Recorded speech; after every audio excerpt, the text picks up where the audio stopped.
nous réparons les connecteurs de charge. Nous changeons les écrans. Nous essayons de réveiller les moteurs des téléphones. Lorsque les téléphones sont tombés dans l'eau, on fait un peu de chauffage, comme vous avez vu ce matériel.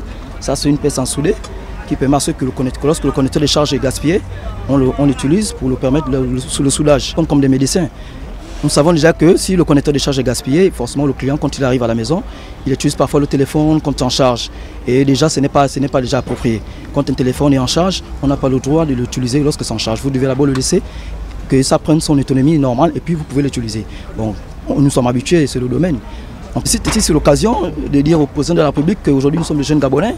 Nous sommes là, ils voient comment les jeunes Gabonais sont en train de développer la technologie. Si l'État peut nous apporter l'aide à ce que on nous donne un peu de moyens ou bien avoir un peu de petites formations dans ce domaine. Il y a les points vraiment que tant les clients amènent, nous on ne comprend pas parce que le client d'abord a des difficultés d'expliquer.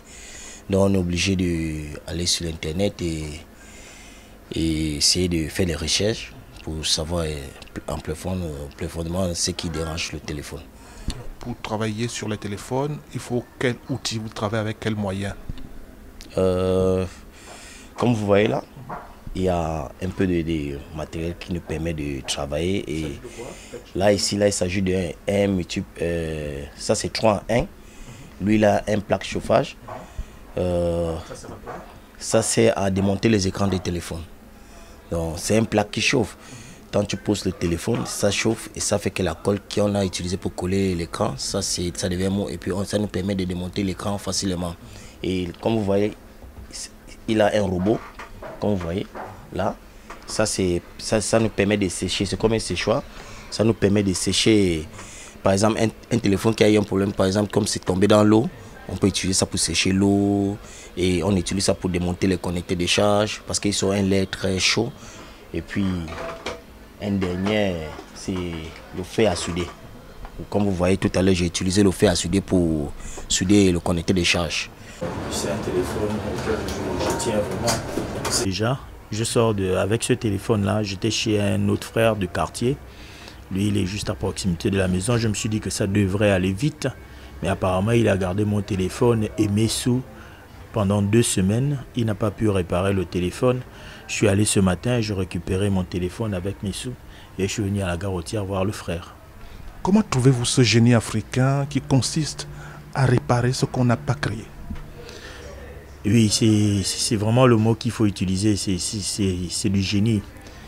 Parce que les gars, je sais pas, ils savent pas comment c'est monté, ils savent rien de la technologie, ils font pas des grandes études pour ça, mais ils arrivent à te décanter des situations dans un téléphone où toi-même tu te demandes, mais il a appuyé quoi? Il a fait comment? Après on comprend qu'il y a l'expérience. De la réparation, dans un premier temps, il faut avoir une base. C'est-à-dire qu'il faut d'abord avoir une formation, passer une formation. Et suite à ça, maintenant, on développe parce qu'il faut avoir la compréhension des composants. Il faut être muni des matériels. Et parfois aussi, il y a certains cas, certains degrés où on arrive à voir le composant cramé. Là, ça c'est un cas. Et dans d'autres cas, il faut forcément être muni des matériels adéquats pour pouvoir... Ici, ça c'est le microscope numérique qui nous permet de voir pour des composants les plus petits composants, puisque ces composants-là deviennent de plus en plus petits. Et on a aussi le multimètre. Ces multimètres, on décèle, on contrôle et on évalue les composants, si c'est mort, si ça a encore toutes ces valeurs. Et une fois décelé le composant défectueux, et on voit comment, par quelle mesure remplacer, trouver l'équivalent. Parce que ces composants-là, on n'a pas un marché vraiment adapté.